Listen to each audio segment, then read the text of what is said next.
Just let it hit you.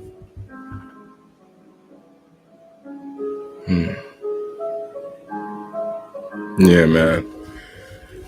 Whew. Hello, hello, hello. Mic check, mic check. How y'all doing today? Let's go ahead and get this live started the right way. My name is Lazarus Zander, and this is 063 Tactical Tuesday live. Let's get it. How we doing today? What's going on, my people? Man, just wanted to come to you guys today. Say hello, welcome, or welcome back to another episode once again of 063 Tactical Tuesday. All right. So today's live will be quite entertaining considering which topics we're starting with, especially today. I want to say that Lazarus Zander is an aspiring actor. Let me go ahead and introduce myself a little bit more properly. Lazarus Zander is an aspiring actor. And I do love the film and entertainment industry. Most definitely. It plays a big part, I guess you could say, in my everyday life and even behind the scenes. I feel as if the film and movie industry, entertainment in general, is something that allows us to truly live at our plethora. Give me one moment here, excuse me. Sorry about that. It allows us to live it at our full potential. And it's a big part, as I did say, of my life. And I feel that art comes in many different formats. I am a participant as well as an advocate for artists of all types. Okay. I have a deep love, respect, true appreciation for artists and their ability to see the world from a different point of view or perspective at certain times. And I feel that truly we all have something that makes us different from one another. And if we're going to kind of talk about, the film and entertainment industry, just more or less, especially when you're talking movies, I think, I truly believe that a company such as Netflix, okay, so that is the topic, just gonna kind of throw that out there. But I believe that Netflix allows for that expression of energy to truly be seen. Netflix Incorporated, I guess, is you could properly call them. They would be on the actual stock market, things like that. Netflix Incorporated is an American subscription streaming service and production company. Okay. It was launched on August 29th. All right. I want you guys to hear this a little bit more in depth. Okay. I really want you to listen close. This thing here that like I said, I'm going to go into it, of course, but this company here was launched on August 29th of 1997. Okay. So this company has been around well, almost a quarter. You know what I'm saying? We're and the amount of press release direction that it has gone, I truly think is tremendous, and it has changed the world. Some would say for good, some would say for bad. I think I'm indifferent, a little bit more impartial. Give me just one moment here. I want to kind of throw in my vibes. Give me 1 second here, guys.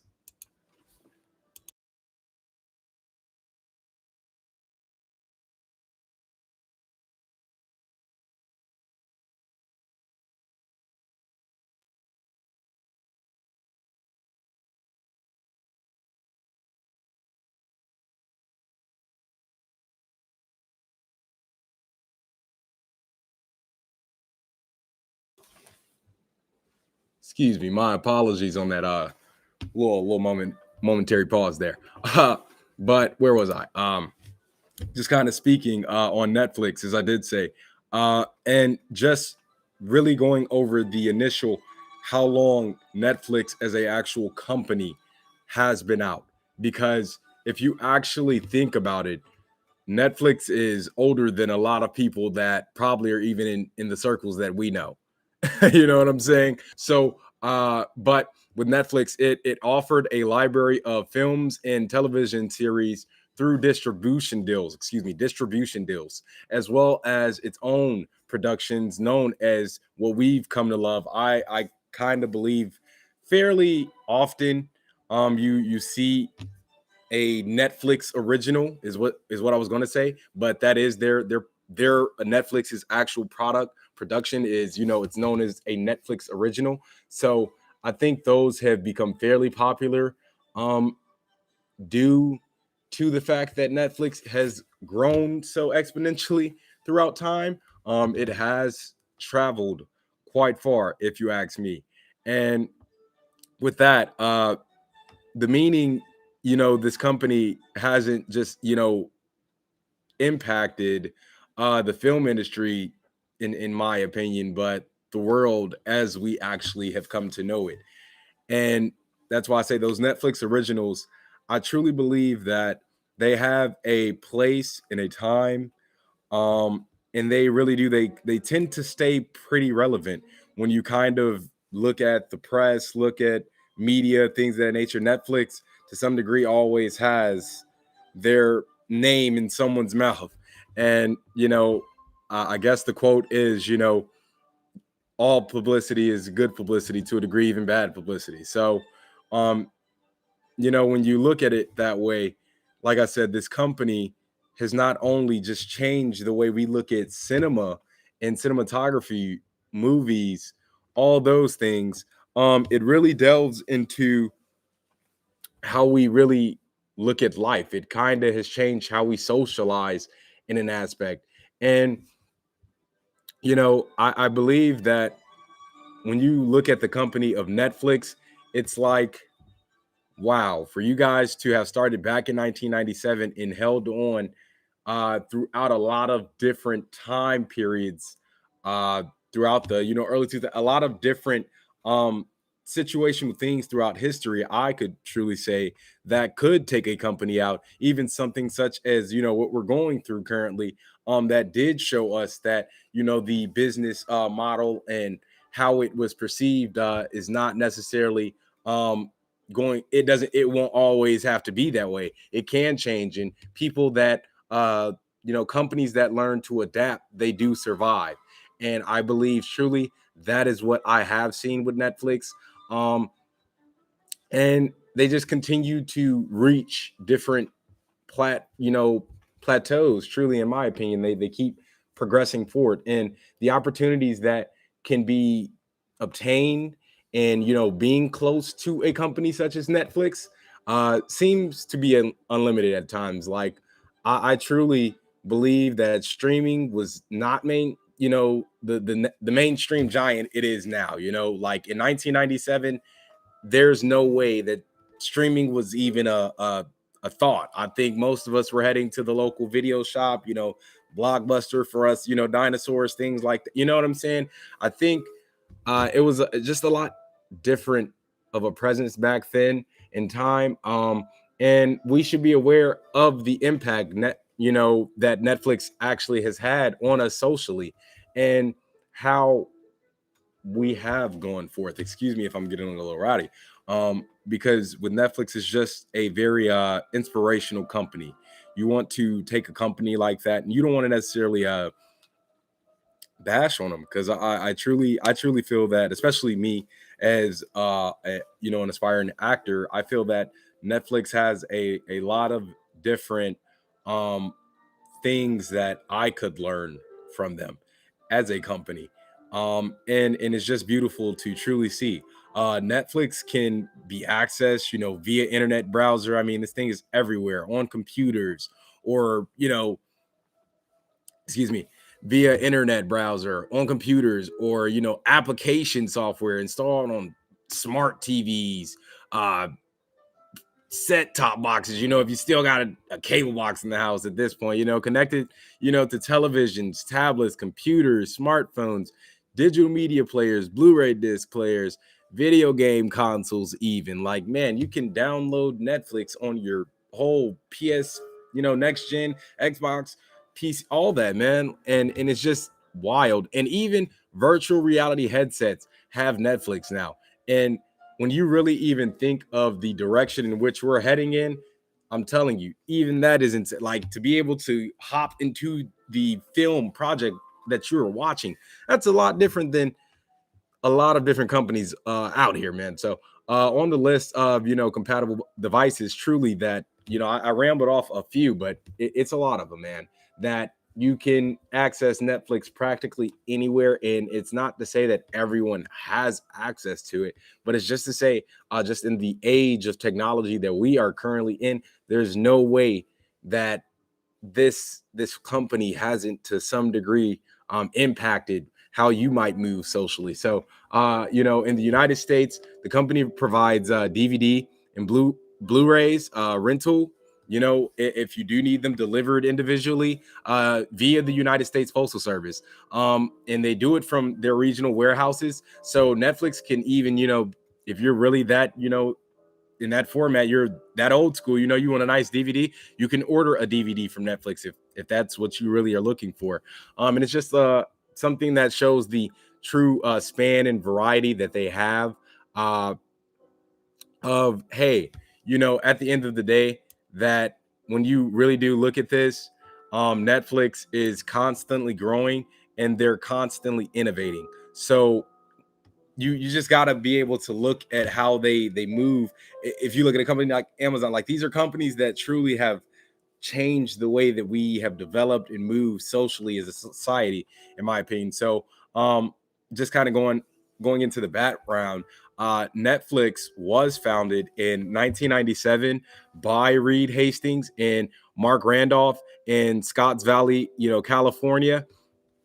Netflix initially both sold and rented DVDs by mail, as I did state before, but the sales were eliminated within a year, more or less, to focus on the DVD rental business in 2007. And so, you see what people say in the business kind of world is it takes a good 5 to 10, 15 years, 20 years sometimes to really work on a product that really solidifies itself within the market and really starts to give you that return and appreciation back, that you put in. And as we kind of see, 1997 was a way different time. I think people were more focused on the year Y2K kind of coming up, the .com, era is what we were kind of getting into. And of course, we had the internet before then, even then, but it wasn't as advanced as it, is now.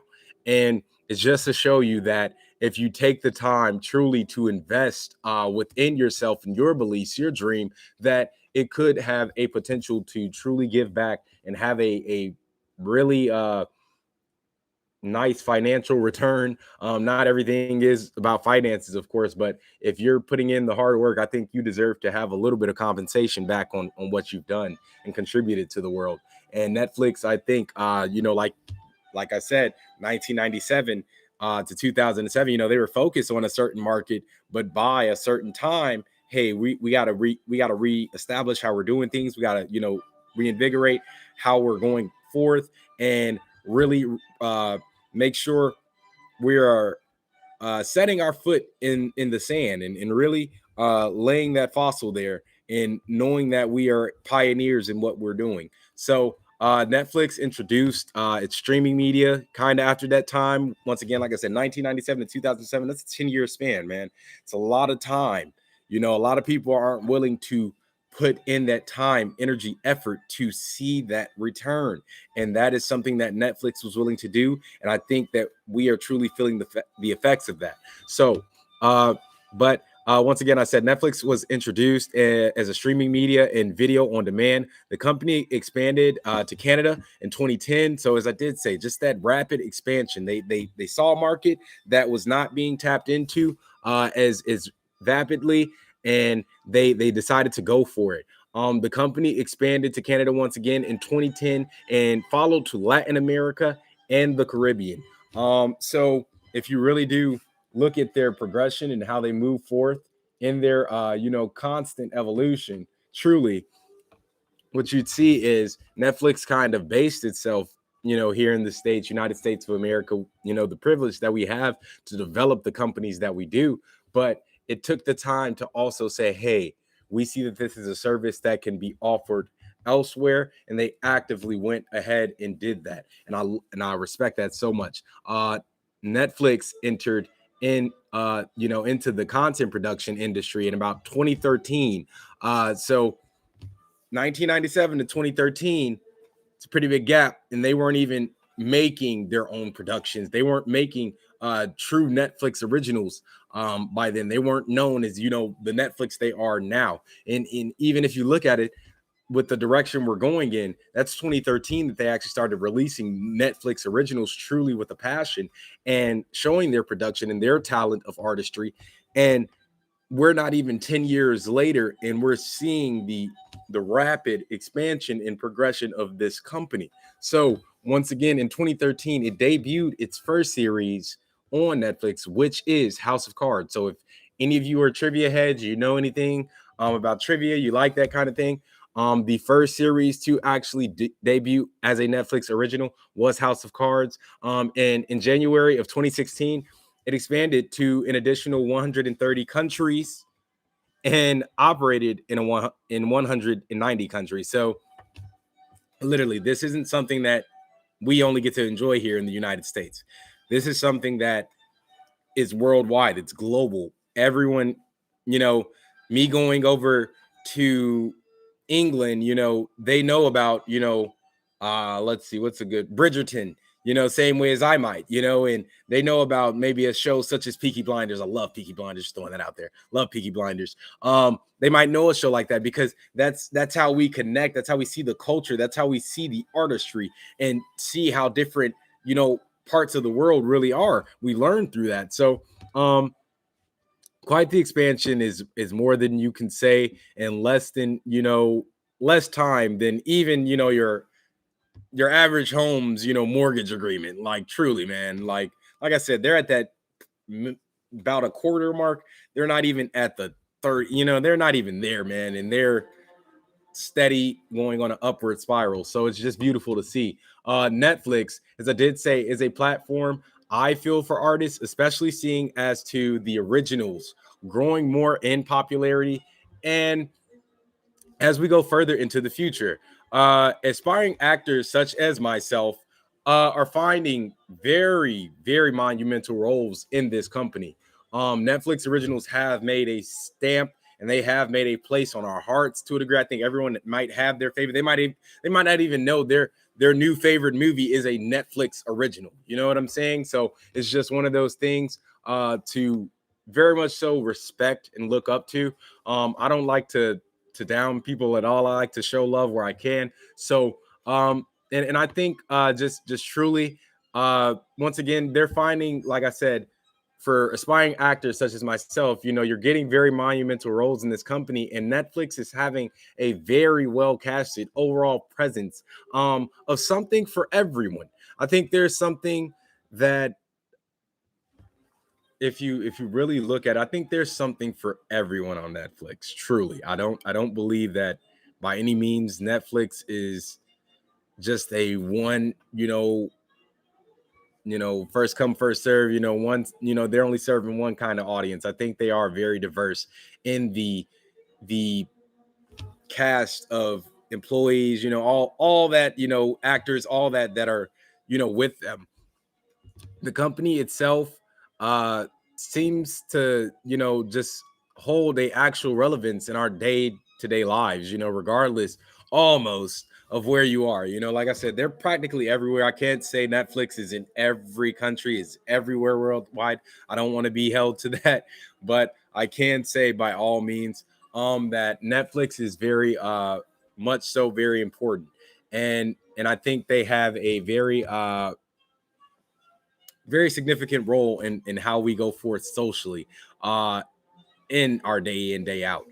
The company is ranked currently 164th on the Fortune 500 for my business folks out there, and 284th on the Forbes Global 2000. It is the largest entertainment media company by market capitalization. So Netflix is literally started from the bottom. Now we here, Drake reference, man, like real talk. They started way, not as the little guy on the side, barely, making it. And they decided to innovate and now they're the largest entertainment media company by market capitalization. In 2021, Netflix was ranked as the eighth most trusted brand globally by Morning Consult.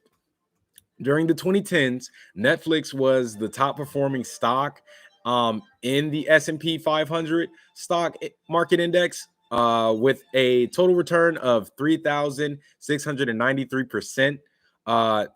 So literally the numbers on that, the like I said, bottom, quick rise to the top. You know what I'm saying? Like it was exponential and it was definitely a very big bull market. That was Netflix had the bull. It was like bull. It had the horns and it was on go. So, um, Netflix is headquartered in Los Gatos, California, in Santa Clara County, with the two CEOs, Hastings and Ted Sarandos, split between Los Gatos and Los Angeles, respectively. The company is seen as part of the Silicon Valley high-tech world. We know how that goes. We got Google, Apple, all those guys. We know how Silicon Valley gets down. Not even going to get into that. It also operates international offices in Asia, Europe, Latin America, including Canada, France, Brazil, Netherlands, India, Japan, South Korea, and the United Kingdom. You know what I'm saying, man? Like I said, globally, it's touching some of everywhere, man. We got something for everyone on Netflix, and I just believe that is so awesome. That's so respectable. You can't necessarily look at that and say, man, like, what am I doing wrong? Like, instead, you look at a company like that, especially as, like I said, an aspiring actor, and you're like, man, how do I produce, the same, not necessarily the same. You don't want to copy the format, but tweak it just a little bit, make it yours and make it unique, make it individual, and really follow, the inspiration, follow the knowledge that you'd like to receive. So it's just a beautiful thing to see, like I said, that they might not be everywhere, but for the most part, the expansion that was had throughout the actual short period of time. Because if you actually think about a quarter, of a century, man, like that's really you're not really looking at anything long, truly. And not to say it, and because not everyone gets to that point, but just it's very short in a sense of span. So and what can happen in certain spans of time. So certain companies take 20 years to even release a product. So it's just literally, to see the rapid expansion was just so beautiful to me. And it's amazing. The company has production hubs in Los Angeles. Of course, we're gonna have our LA Hollywood hub, Albuquerque, um, London, Madrid, even Vancouver and Toronto. And compared to other distributors, Netflix pays more for TV shows up front, but on that back end, you know what I'm saying? On that back end, on the back door side, you know what I'm saying? They keep a little bit more of the upside, and what that really means is future revenue opportunities from possible syndication and merchandising, etc., on the big hits that you do see released on Netflix, such as their originals. And they take the chance on the little guy, which, if you understand what I'm expressing, it's basically why I say it's a company that appreciates its artists and it's an artistry. Truly. Netflix, a lot of the time is willing, like I said, to give the little guy a chance. And we've seen in recent productions the impact in which it may have, considering their ever growing selection of Netflix originals. I truly see like a whole new wave of actors, entertainers, even are signing like whole contracts with Netflix due to their like open minded attitude and ability to respect every perspective regardless of personal belief. You know what I'm saying? If you don't like what you're watching, turn it off, man. No one's you don't gotta watch me. You don't gotta watch them. You don't got, if you don't like what you're watching, man, turn it off. It's a screen, turn it off. You know what I'm saying? And there truly is something for everyone to watch on Netflix. Like I said, if you don't like what you're watching currently, turn that off and find something that you might. It's definitely one of those things that if you look at it truly, excuse me, if you look at it truly, you don't you don't see companies or movie producers, companies that are very massive in size doing the same things as back in the day. And like I said, Netflix is just giving he's giving the underdog that chance, and that's one of the things that I love about them. um for me, uh one of the shows that makes me, Lazarus Zander, love Netflix as a company as well as a film producer. Truly, they like are magnificent. Is Black Mirror. I love Black Mirror. I might not like every episode, okay? Don't get me wrong. I'm not saying, but the series, the show itself, very, very intuitive, very, very much so. And quite the brains behind that series. I don't want to get into it because it's a whole conversation in itself, and just got a lot of love for that show. Black Mirror, big shout outs to you guys, all the producers, creators. Man, keep that genius up, truly, because you're showing us something that we haven't seen. If you ask me, truly, that's my my type of look when it comes to Netflix. But I'd love to see myself in one of their future like action, horror, or comedy projects, considering they do really well and a lot of those films stick with people. And just wanted to teach like truly like the background of this company that I respect and strive to someday work with. Um, they play a role in our lives more than we perceive at times. I truly feel, and Netflix is just awesome, man, and truly can't wait to see what the future holds for them, uh, as a company, because they're steady growing and they're steady learning from their mistakes. That's one of the things that you might not come across too often in this world is, uh, people actually taking the time to be conscious and learning from their mistakes that are made. We always say, hey, mistakes are made, mistakes are made.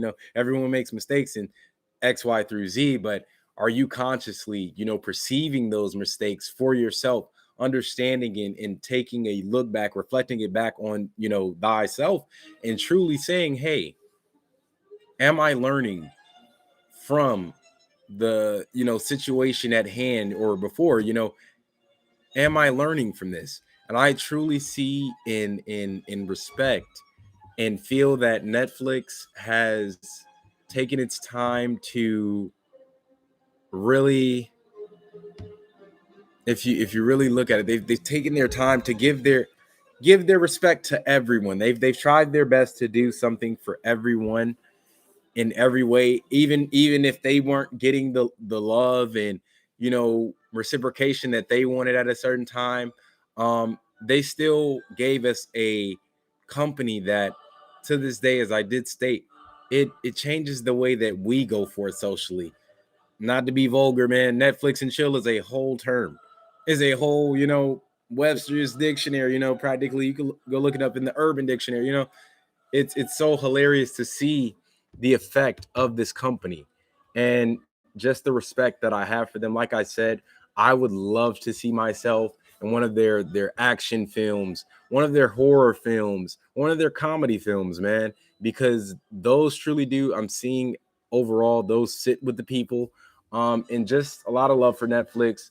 Shout out to you guys. I appreciate you guys truly. here at 063 Tactical. Lazarus Zander is striving to work with you guys in the future. And you keep doing what you're doing. You keep it up because you're doing an amazing job. Thank you for everything that you do for us, Netflix. Much respect. But I did want to say that, by the way, like any facts or statistics that I do have on Netflix, even though it may not be the most reliable, I get it. It may not be the most, reliable source. Anything that, you are hearing for the most part today is sourced from Wikipedia. So excuse me if anything may not be technically correct in certain formats, or if I might have missed anything, excuse me for that. I apologize, but I'm going to go ahead and keep going forth in the live because it's pretty awesome, man.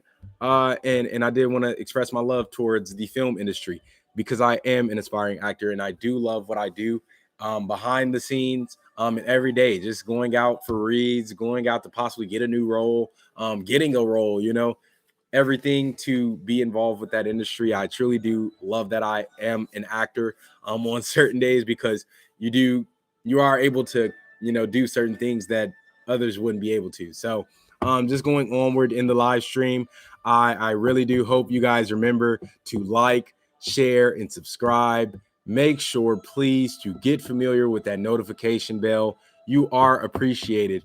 MashaAllah. This topic, that we're going to get into next. Let's see here. This topic that we're getting into next, I guess you could really say it is a little bit more of a series.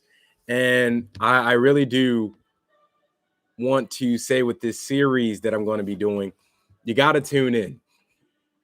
And this is not going to be the first, this is the first time I'm actually announcing it, more or less. But you're going to be hearing a lot more of these portions of the series in future lives. So definitely remember, like I said, if anything, make sure you guys remember to like, share, and subscribe, and get familiar with that notification bell because you are appreciated. MashaAllah. Once again. And you want to be up to date with everything going on with this series, especially because I think I talk when I like to talk about not necessarily controversial topics, but I do like to talk about topics that necessarily they affect me in a way, and I kind of dwell on them a little bit and kind of question. I'm a very big I question a lot of things, so I'm very big on seeking knowledge and learning new things. So I always like to ask the questions if I can. And once again, this topic that I will be going into is a series. So do stay tuned for this topic because it will be in future lives as well. I will be going back into this topic. This is just the start and me actually introducing to you guys that this is a series that will be going on within the live, and actually, saying, hey, you want to hear this part, these, you're going to have to tune in to these lives, things like that, to actually get those portions of this series, because I'm sure everyone has their words, opinion, and feelings on this topic in this day and age to a degree. If you maybe born, really recently, you're not, within the last decade and X, Y, through Z, it might not be the same. I know things have changed throughout, different decades, time periods. But one thing, like I said, even as an aspiring actor, I am an artist. And not to sit here and be like, man, I'm a rapper. Oh, man, I'm a rapper. I'm a rapper. No, man, I'm an artist. I'm a lyricist. I like to storytell. I'm one of those people that truly appreciates good lyricism. I like a good story. And this series that I'm going into, I truly feel, not necessarily to disrespect any of, our ones that are no longer here. But I truly feel it's a beautiful story. Not a beautiful one, but it's an intriguing story. It's a different story, and it's a definitely more of a urban kind of. I guess you could say even now we still talk about it even to this day.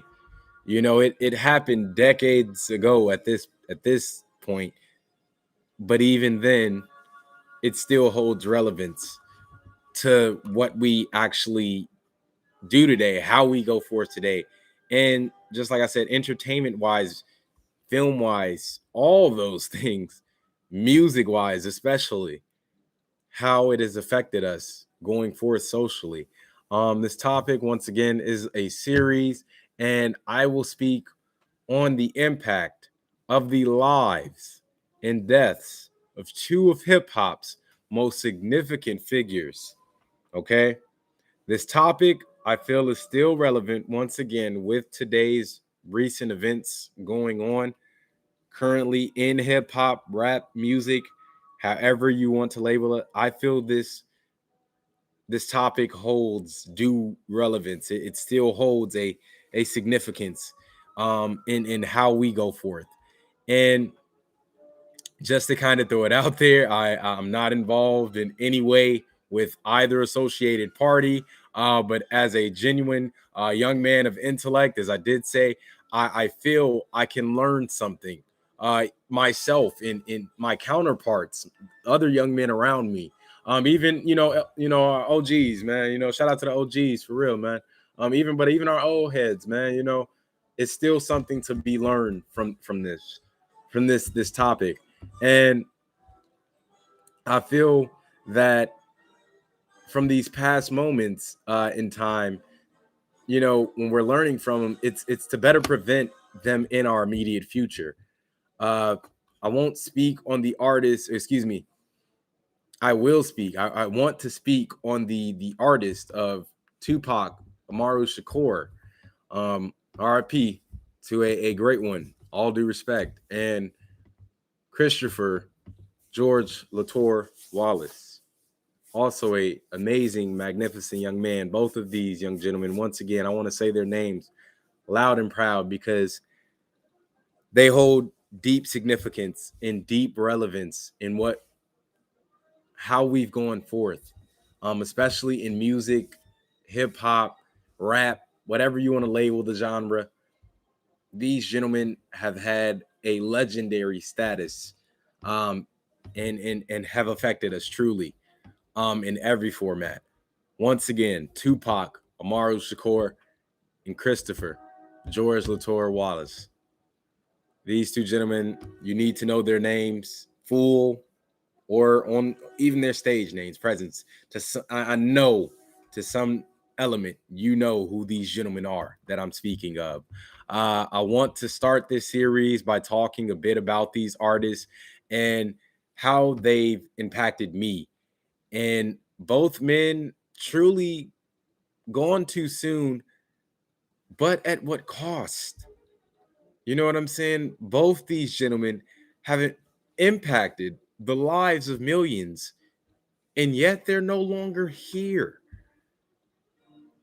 It's just it's not to even say it's a bit frustrating. It's for me, truly Lazarus Zander, man. Like, as an artist, these were two artists. These are two gentlemen that they grew up so fast. They didn't necessarily have everything handed to them on a silver platter, and they still made a way for themselves and their people. Um, I think even now, with speaking on music, hip hop wise, that's why I kind of spoke on a previous live about the platform of classical, and that's why even now you'll kind of hear in the background of my lives classical music, because classical music sets a different tone. It sets a different energy than hip hop can a lot of times. But I feel that hip hop draws a lot of its inspiration and a lot of its serenity, because people there's many different forms of hip hop rap, I feel, in there. And I feel that even that platform, because classical has been around for so long, I feel that hip hop and rap even draws inspiration from said pieces. And when you look at the artistry behind rap and hip hop, you can kind of look at it as a musical masterpiece.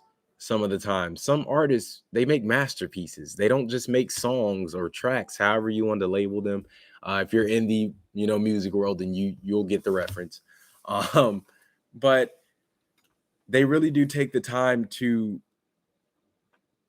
take words, emotions, feelings that are inside of themselves and express it onto wax, a recording that is able to then be played back to us in an effort to reach or connect or compare how we are with one another. And I just truly believe that when you look at hip hop and rap, it's not all bad.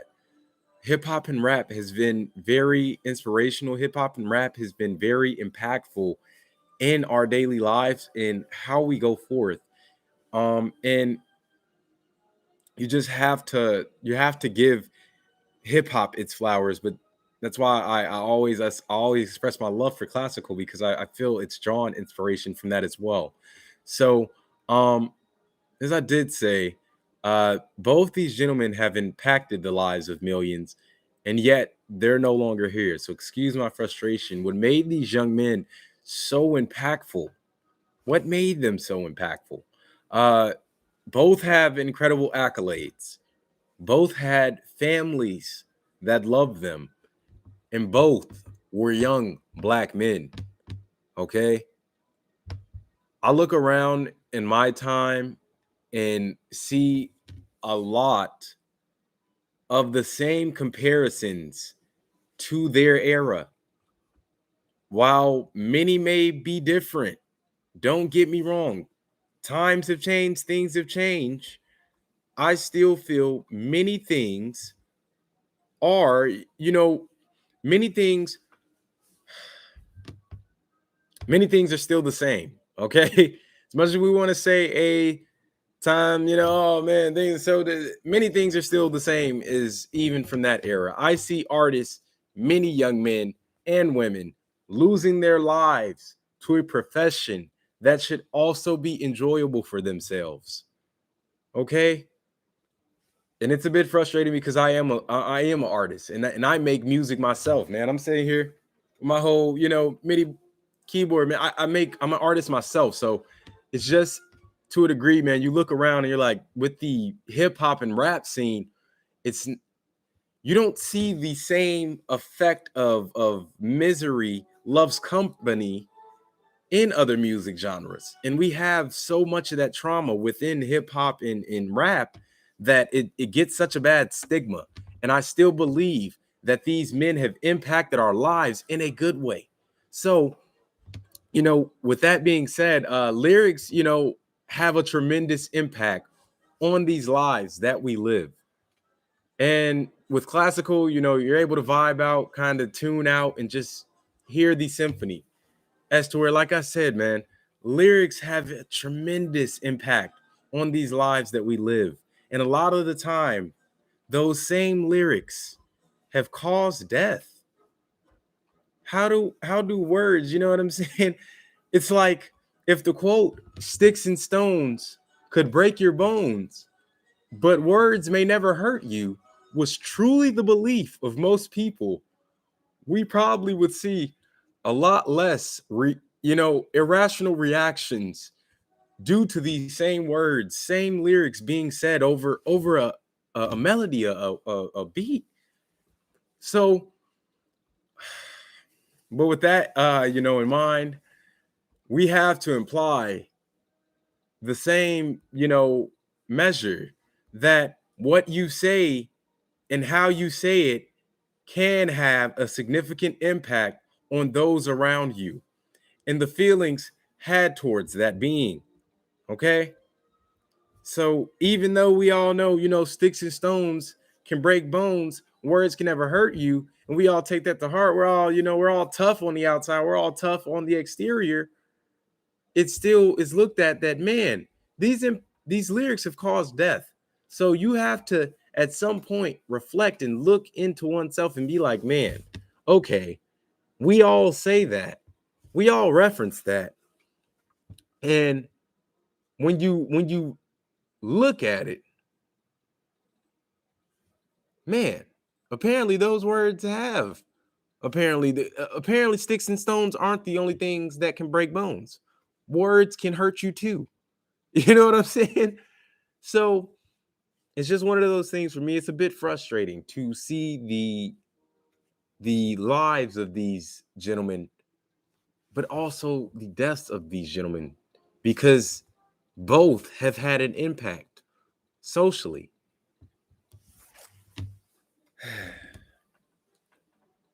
Love me some classical, man. Once again, it's 063 Tactical Tuesday. I'm going to kind of get out the rump, because when I talk about these two gentlemen, I get a bit frustrated myself, and I can't allow that to happen over the live. Got to keep the energy up. Once again, it's 063 Tactical Tuesday live. Hope you're tuning in. Make sure to like, share, and subscribe.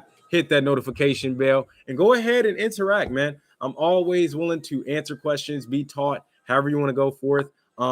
Lazarus Zander is all about it, and trust that our guys here at 063 Tactical, we're all about knowledge, man. We're all about learning. So with that being said, just going to kind of go back into it. Like I said, the words that are being said, they can have a impact on how we're actually going forth in our daily lives.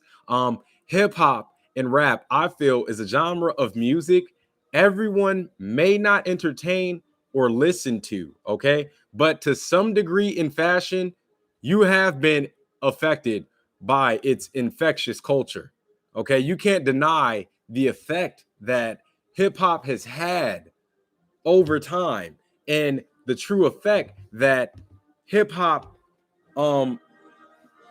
if you look at where hip hop started, okay, and I'm not gonna sit here and act like, but if you look where hip hop started in the Bronx, man, in New York, okay, and look at to where it's at now, the rapid expansion, you could really compare it to even my first topic today, Netflix.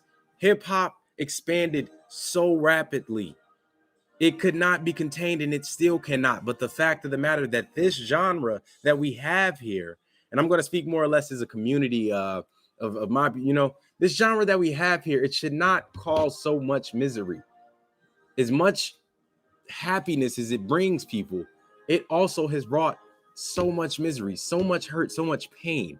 And that is the infectious culture of hip hop. And these two artists have individual distinctions that made them unique, but also together, considering they were pioneers of their time. I don't, me being a little bit younger, I could, kind of be debated on that, I feel, by a few OGs and whatnot, because I'm a true hip hop head myself. I don't care how you look at it. I'm an old soul, man, and I love good music all the way around. So for me, I look at these two artists, Tupac, the Notorious B.I.G. These guys were pioneers in hip hop, in rap. To some extent, you have to give them their props, man.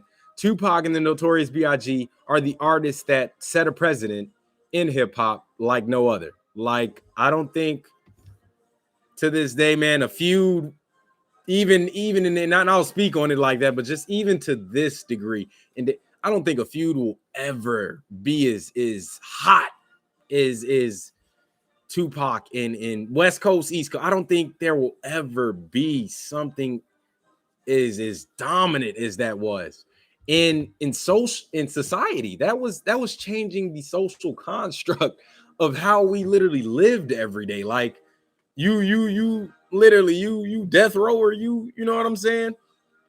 Bad boy, you know what I'm saying? It was like a whole, before, and excuse me, not before, but after, seeing how California, even my city, GDs, how that kind of goes.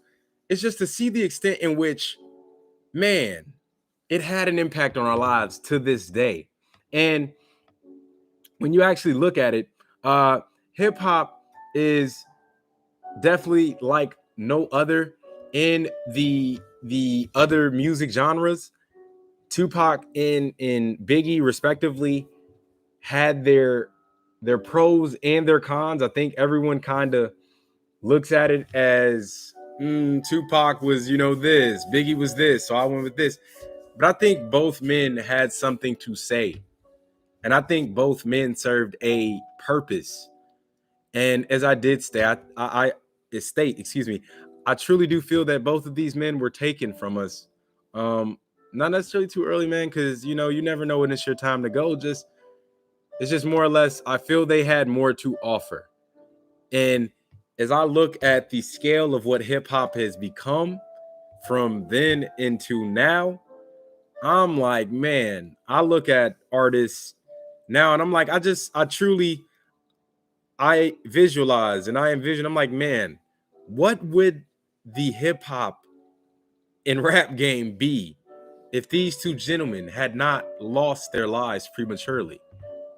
If these two gentlemen were able to still be here today in this current relevant music industry, would the same status be held of, diamonds, like because I feel like with these two gentlemen, they expressed elegance in the love for luxury, but they also expressed their true love for giving back to their communities and being true to themselves, not ever letting the fame or notoriety get to their head, regardless of where they came from.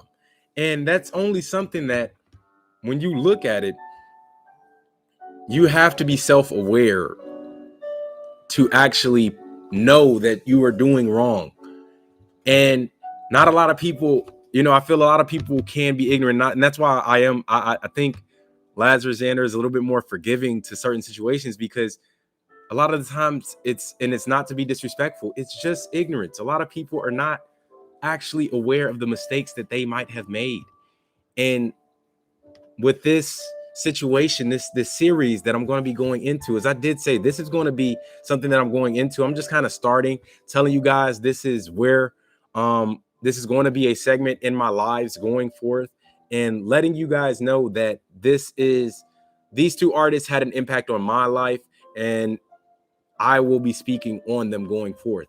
So just as I was stating, when you look at the state of what they did and how they did it, like I said, they respected having the cars, the jewels, the money, the girls, but they also made sure to have music that could resonate, with a audience that was not necessarily in the club throwing money. They living a lavish life. They also had music for the struggle, regardless of race, color, culture, creed, man. I think everyone to a degree, every race, every human at some point in their life has connected to one of these two men or both. And these two men truly, if you really do look at it, even when you look at Tupac, this young gentleman, and I say it, we really talk about these young men. These were young men. They did not live lives of longevity. Their lives were cut short. And as I stated before, as much as we sit here and put on this exterior shell that we're all so tough and words cannot phase us, when it comes to light, everything that's done in the dark comes to light. I think that's something everyone understands, man. When it's truly shown, dang, these things can have an effect on you. These words can have an effect on you, regardless of how you may perceive it. And that is what we truly saw, that actions sometimes do speak louder than words, and words are sometimes what cause reactions. So we must be respectful and be knowledgeable in how we approach, how we necessarily address people, because you wouldn't think a track, a song that's heartfelt to that artist, they could have had completely different intentions. And this is what I'm saying, truly, as an artist, they could have had completely different intentions with the releasing of a musical masterpiece. But people I see a lot of the times tend to egg into the negative. So those words, those same words that artist in that headspace when they were writing those lyrics, that wasn't what they meant at all. It wasn't meant to be a retaliation of lives lost, but instead a conscious expression saying, hey, see me, don't just see me, feel me. You know what I'm saying? When you listen to music, I love Bob Marley to death, and I'm just giving him an honorary mention because Bob Marley is definitely one of those guys. Reggae is definitely one. But the quote, I always say this quote because it means so much to me. The one thing in this world that will, like, the one thing about music, when it hits, you feel no pain. The one thing that these gentlemen had the ability to do was make a song that, regardless of color, race, creed, nation, you could relate to what they had going on. You could feel, I'm a straight ride, you know, with me. It's sure a lot of our guys that were at a point in their lives, in which they made sure to, look over their shoulder every once in a while. They could definitely relate to Tupac in a certain aspect. And, even with Biggie, even with the Notorious B.I.G., they could look over to Biggie and be like, hey, the way that this man hops on a beat is so different from everyone else. You can feel the New York in this guy, man. This is not anything else that you're hearing right now. So I just feel, man, it's one of those things that we're going to get into as we go forth with the series. And just know my love and respect for both of these gentlemen. They were taken at a very young age. As I did say, Tupac, I believe, was 25. And I believe the Notorious B.I.G. Was 24 when he was taken. So you just got to realize, life is to be lived. And it is to be appreciated. It is not to be taken for granted. You always want to be thankful to the, whoever you want to look at, whether you believe or not, is up to you, however you want to perceive it. But always be grateful that you were given another pulse of breath, because even that's not promised. And that is what we saw with that era. So just going to kind of say off the top, I appreciate the impact that these gentlemen had on my life. Of course, it's a topic that I could talk about all day, but I appreciate the impact that these gentlemen had, because if I look at my music, and of course I'm not sitting here expressing it in the sense that I'm magnificent and all that, but just truly, if I look at how my music is inspired, I'm very inspired by both of these gentlemen. A little bit more by Biggie, because he's well, I'm not gonna say that either. I listen to a little bit more Biggie due through to the grittiness and a little bit more of the storytelling. Biggie had a definite bounce to his music. I feel like Biggie had a bit more of a bounce when it came to his music, as to where Pac, you could really relate, you really could feel. Biggie, you really, what I'm saying, you could kind of get groovy with, and you still could, you could bob your head, do your thing, but at the same time, you really had to listen and hear Biggie. So just respectively on both artists, both of these gentlemen have inspired me, and they have both played a tremendous role in my life, and they definitely inspire me in my everyday in and out. So just wanted to say that, of course, is the series topic, and where we're going to be starting with that series. We are going to be talking about Tupac and the Notorious B.I.G. I will be getting into their lives and their deaths, unfortunately, a little bit more in future lives. So please stay tuned for that series. That is going to be a good one, and I'm truly excited to be able to give back and get some feedback, even because I think I still have some things to learn on those gentlemen. And it's one of those subjects that, regardless of the relevance of to you, I still care about these gentlemen. I still play these gentlemen like we're back in the 90s, man. Like, I still play these gentlemen almost every day. So for me, I'm going to always give flowers and show love where I can. And Tupac, Biggie, rest in power to both of you. We love you and we miss you. Truly, man. I think this world would not have been the same without both of you gentlemen. So, just on that, I'm gonna kind of squash that, switch over a little bit more, man, because It's 063 Tactical Tuesday, and it's about time for that 063 tactical topic of Tuesday. So, once again, just want to quickly say Bismillah, Allah Rahami, Allah Rahani, Alhamdulillah. All right. For you out there that are of the faith, you understand what that means. And I'm not going to go into it, but prayer is soon. So just once again, Bismillah, Allah Rahami, Allah Rahani, Alhamdulillah.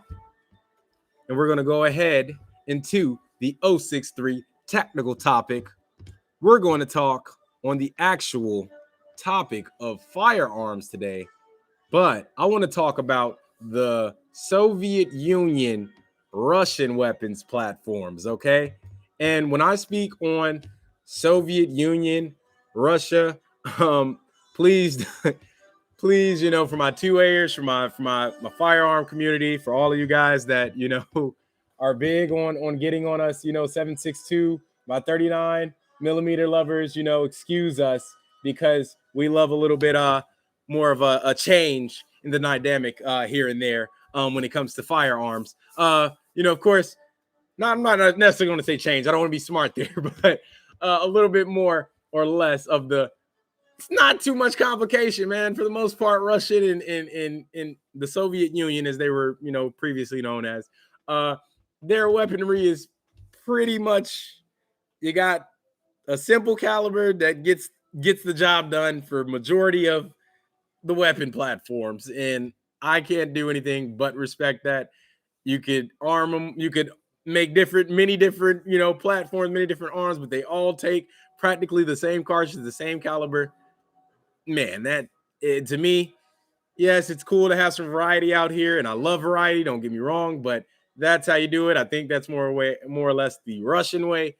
Less variety, more get the job done. So let's see here. When I speak on the Russian and Soviet Union weapon platforms, of course, I want to speak more specifically on the OG of OGs, man. And when I say that more specifically, we're gonna say the SK and AK platforms. Here at 063 Tactical, I want to make sure I'm getting this thrown out first and foremost. I don't want any problems, okay? Going forth after I make this statement, okay? Here at 063 Tactical, we are not discriminating against any firearms, okay? We're not discriminating against any firearms. We love them all, okay? Okay, so Lazarus Ander more specifically, like I said, is a little bit different, but here at 063 Tactical, yeah, we don't discriminate against the firearms. We simply love all of them. And with especially as Lazarus Anders, I did state prayer is coming up, and that is kind of what my brothers and sisters know. So excuse me there. But as you guys do know, I am Lazarus Ander, and I do have a bit more of a particular taste in preferred weapon manufacturers, and the Soviet Union / Russian weaponry is hands down one of my favorite producers of weapons. But it's not the go-to every time by any means, especially with the I guess you could say a recent, with quotation marks, you know what I'm saying? Big quotations, you know what I'm saying? The Russian ammo ban here in the United States of America. It's not the go-to every time currently. You know what I'm saying? Because you don't want to think that resource or that supply will always be as consistent as it was in the recent decade. And either way, Lazarus Zander enjoys a good 7.62 by 39 millimeter firearm. That's simply the best way you can kind of elevate and kind of know off the rip. Like, is it Russian? Is it, is it not? What caliber is it, guys? Oh, it's 7.62 by 39. Oh man, that more than likely could be Russian. You know what I'm saying? Like, it's pretty self-explanatory for the most part. And I am a big fan of the 7.62 by 39. Just kind of, looking at the actual Russian platform and weaponry, like I said, when you break it down, you got many different versions of this platform, of this weapon, of this firearm. But in the same instance, you know what I'm saying? You have one caliber. It makes it very easy because you're not sitting here having to run like, oh man, I got this new one. Which caliber is this? Oh, I gotta go get this new whole, resupply bulk, stock of, this whole new caliber. No, for the most part, you go get the SK, you go get the AK, you go get the Draco, it's a lot of, excuse me, you get Kalashnikovs, uh Palmettos, Centuries, a lot of different a lot of different ones at this current moment, but you get many different ones. But even then, for the most part, it's a AK or SK platform, a K platform, as they like to say, even kind of connecting back to my first, my previous topic with the K, uh, with hip hop and rap, it gets referenced quite often, and it's not to put it in that format, but just the K gets referenced quite often. So if you think of it, like I said, that caliber is one size fits all for the most part. And like I said, you get a K, and for the time being, okay, I'm not gonna sit here and have to do all the searching around, looking in confusion. I go get me a simple, nice can of Russian 7.62 by 39, and I'm pretty much set. You know what I'm saying? For my guys out there that are big on ammo, definitely. Lazarus Xander is a firm believer of bulk ammo supply, making sure you're stocked up on that ammo, making sure you're always restocking, you're keeping in some fresh ammo, but also just taking the time to actually really acquire it over time. Get it while it's cheap, because even now, as I did say, we have the quotation mark, Russian ammo ban. And when you actually look at it, it's things might change. I don't want to get too into it, but just you know, do be aware that not everything has to last forever. Things are more than likely to not stay the same, but at the same time, you don't want to put all your eggs in one basket in one caliber. And you know what I'm saying? SHTF, you know what I'm saying? And now you're sitting there like, I really can't do it because I went and spent all that at the range. I didn't have a backup plan to make sure I kept a constant resupply, and just a little stash off to the side for the most part of my 7.62 by 39. So if SHTF does happen, situation, prepper wise, however you want to go about it, however you address the situation, I'm ready to go. I got a caliber that's practically ready to do anything and everything that I need to get done. You know what I'm saying? So we're quite familiar recently, as I did say, with the connection with hip hop and rap, a little bit more or less with the actual AK pistol platform, and just like making sure I specify on that. That is a AK pistol. That is not the AK rifle. That is not the actual full size, full stock, or SK full size, full stock,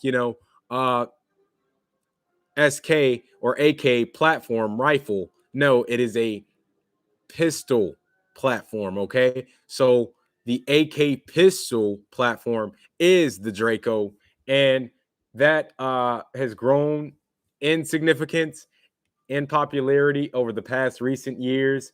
Uh, as I did state, for me personally, I truly do feel it is because of the, I guess you could say, recent, maybe not even, I don't want to perceive it as that, but just recent, it's always in the news somewhere. You always hear the Draco in the news somewhere, and it's not necessarily always good. But what I also say here at 063 Tactical, we practice and preach training, getting the correct licensing, making sure you're doing everything legally. Okay, just want to make sure I'm throwing that out there First and foremost, we always want to give a shout out to the ATF, because without them, we would not be able to do the amazing things that we do in this firearm industry. So, with that being said, even still going forth, the Draco has become sudden in popularity, and significance, but it doesn't necessarily have the best connotation, the best remarks towards it, because when you actually look at how a Draco is represented a lot of the times, you're hearing it in a lot of different situations, being used incorrectly, being used improperly. And that's not what we do here at L63 Tactical. And that's not what anyone in the 2A community, I don't think anyone in the 2A community for the most part that actually understands what is going on, any FFL holders, any actual gun advocates, anything like that. I think they're more than wary and understanding that they are not the actual people putting the bad stigma and bad representation on firearms, but instead, people that are not, thinking as clearly as they should in moments, and not necessarily thinking as logically. They're thinking a little bit more irrationally and emotionally. Um, they're using this platform, and it's kind of bringing a bad representation, a bad rep on it, and you're seeing kind of more or less a little bit more of a resentment towards the, I guess you could say, Russians and things like that, because of this platform of weapon, and due through to it, its caliber, and how efficient it can be. So just saying, off the top, I love this platform. I love the AK, SK, Draco, however you want to label this platform. It is a beautiful one. Even just the caliber 7.62 by 39, it is an amazing caliber, and I truly feel it is an all-arounder for the most part. And like I said, it's just the Draco, more specifically, especially AK-47, of course, is always going to be there. Always is going to be that guy.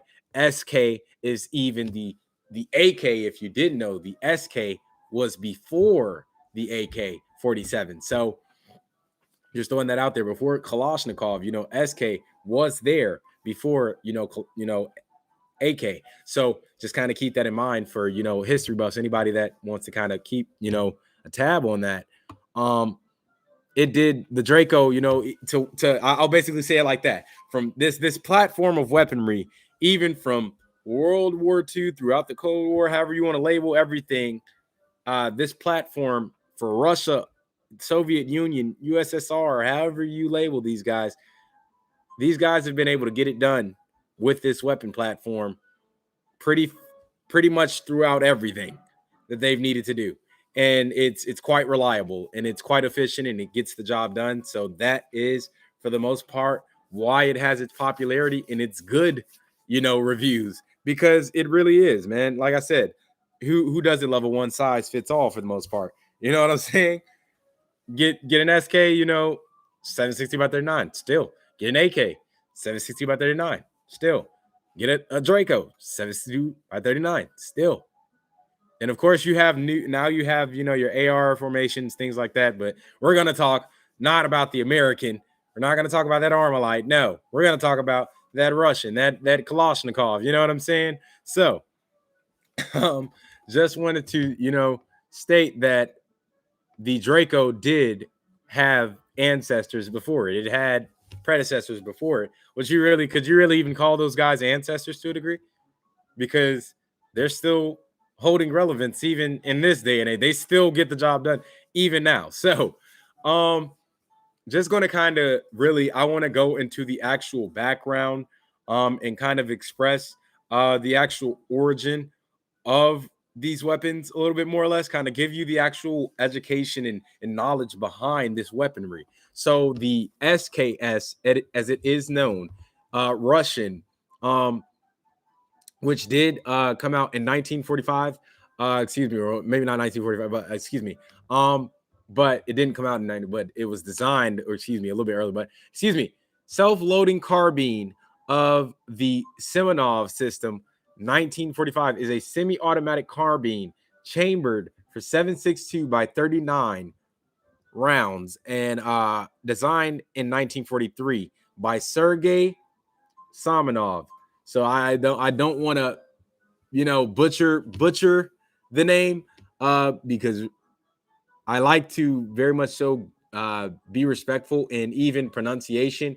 I know a lot of people are like whatever, for the most part, but you want to give that culture its respect when you can. So Sergey Galvro Galvorovic Galvorovic Samanov, excuse me, he came up with this design in 1943, and it was further released in 1945. So we're talking about an era where we know what time that was. You know what I'm saying, folks? Definitely a different time for America, the world in general. But especially even for the Soviet Union, is that time. They were better known as Sergei designed this weapon, and it was a reliable and simply designed and relatively inexpensive weapon that the SKS was first produced in the Soviet Union, but later widely exported and manufactured by various nations. So it quickly caught on. As I did state before in our earlier topics, man, we know about those trends, those ideas that if you believe in you take that time, it could give back, right? So even now with that SKS design tonight, it was he's sitting there. It took 2 years to even release, man. It takes time. You gotta be willing to put in the time. Gotta be willing to invest the time. Either way, but excuse me, it distinguishes excuse me, its distinguishing characteristics include a permanently attached folding bayonet and a hinge fixed magazine. As the SKS lacked select fire capability, and its magazine was limited to 10 rounds, it was rendered obsolete in the Soviet armed forces by the introduction of the AK-47 in the 1950s. So literally 5 years later. So this platform, even though it's the LG and not many people actually know about it, man. We all know about the Kalashnikov. We all, not all of us know about Kalashnikov, but just we all know about the AK-47. We all know about the AK. But no one knows where it actually started, which is the SKS, man. Show your respect to your elders, man.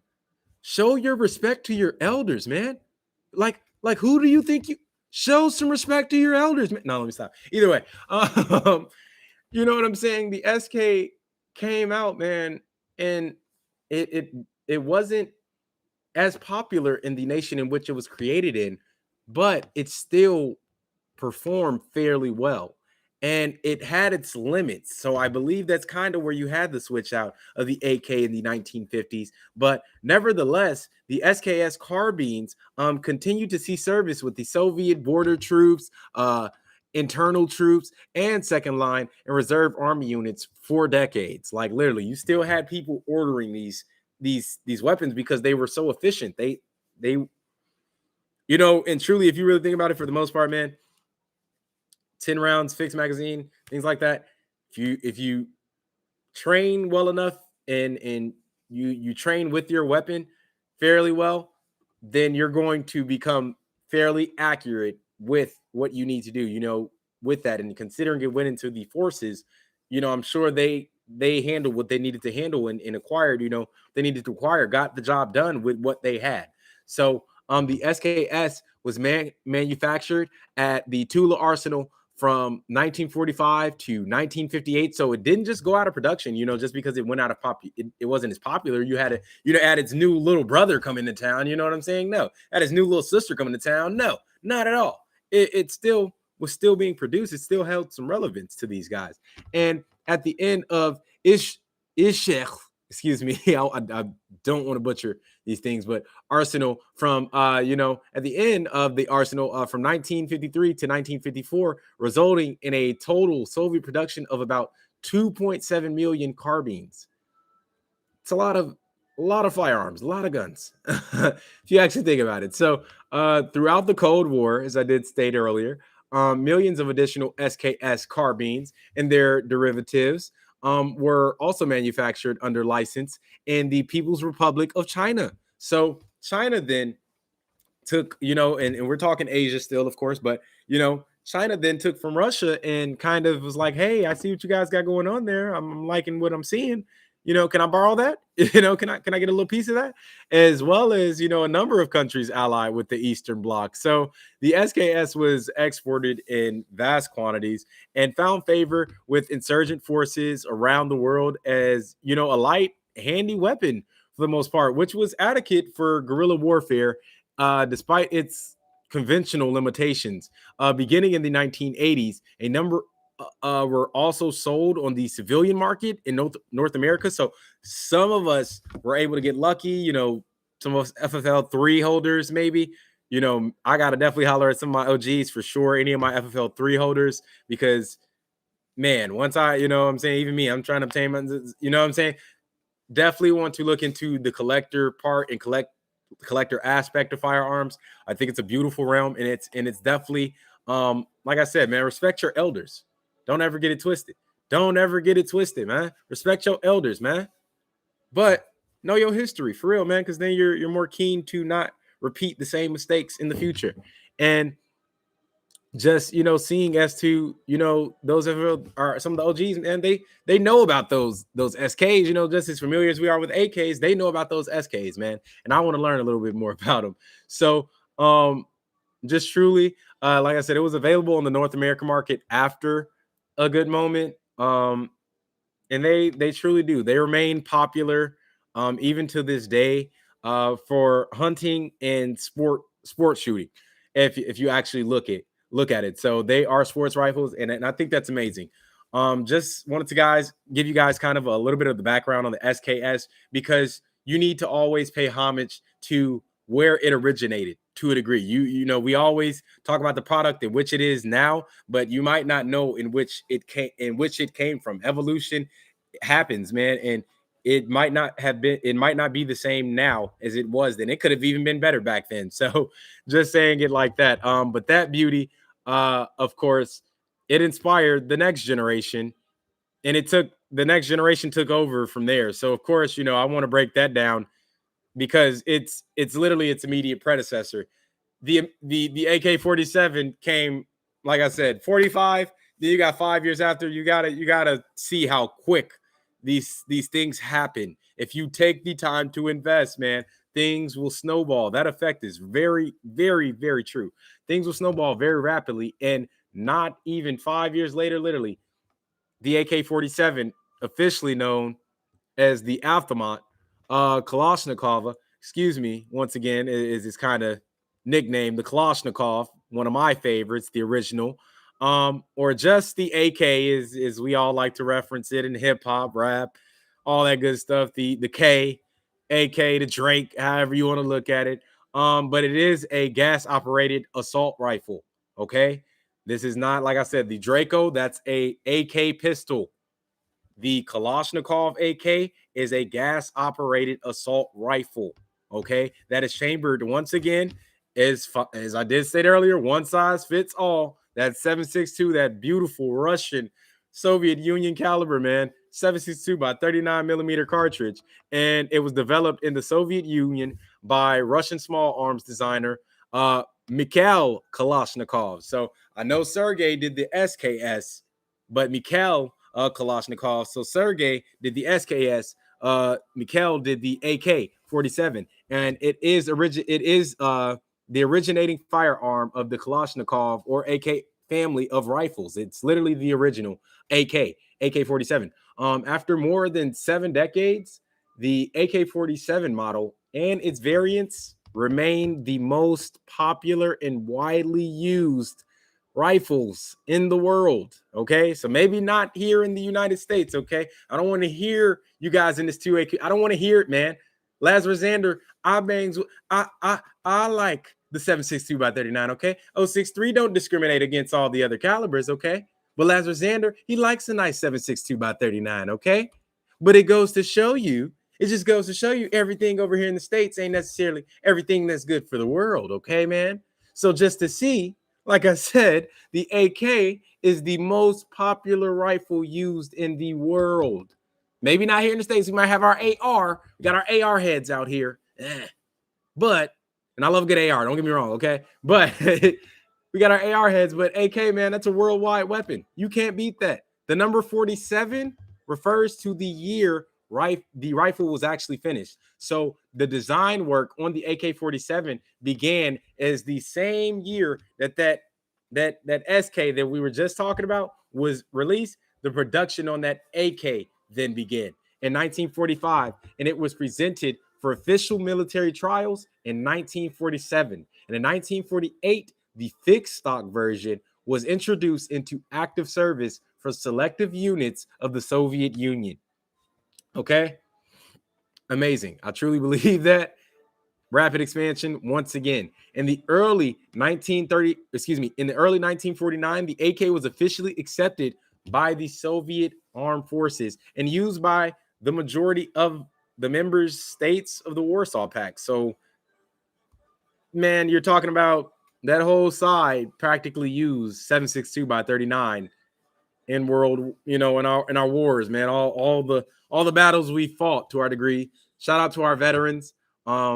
Just wanted to throw that in there first and foremost. Shout out to our veterans, man, because even now these are weapons that is much as a collector you could look. These are weapons that could also send people into moments. So just wanted to say much respect, much love, and thank you for your service. Once again, shout out to the veterans. The model and its variants owe their global popularity to their reliability under harsh conditions. It doesn't matter what you put these guys through. Low production costs. Doesn't matter. They're going to be cheap for the most part. And compared, to contemporary weapons, availability in virtually every geographic region and ease of use. The AK has been manufactured in many countries and has been seen, in service with armed forces as well as irregular forces and insurgencies. So, the AK, it gets around, back to, my man's like Tupac, you feel me? He gets around, you feel me? Throughout the world. And as of 2004, the estimated 500 million firearms worldwide, approximately 100 million belong to the Kalashnikov family. Yeah, I can't even, literally. So 3/4 of firearms are basically AK-47s. For all of our haters of the 7.62 by 39, more than likely you'll meet one day. You'll see one day. You know what I'm saying? You'll eventually come across a K one day. You know what I'm saying? The model is basis, for development of many other types of individual crew served and specialized firearms. And I just believe the AK platform itself is just amazing. And you can't beat a 7.62 by 39. But today's live, I'm gonna kind of start wrapping up here, man. Today's live was amazing. And 063 Tactical appreciates everyone that tunes into this channel. Remember, just before we end this live, to like, share, and subscribe to Lazarus Xander and get familiar with the notification bell because you don't want to miss what's next. Truly, man, we got a lot of things coming up in the future. It's going to be a little bit more of a consistent basis. You're going to see a lot more range time, a little bit more. We're going to see a little bit more shooting me and done, things like that, man. And then soon to actually be hopefully going fishing here soon. So you guys might actually be checking that out on the channel too pretty soon here. But once again, I do want to make sure I say it to remember before I end this live to like, share, and subscribe to Lazarus Xander and get familiar with that notification bell because you don't want to miss what's next. This has been another episode of 063 Tactical Tuesday live. Okay. And I look forward to the next interaction. Until next time, Assalamu Walakium, MashaAllah, 063 Tactical. We out, man. Y'all have a good day. And have a great night.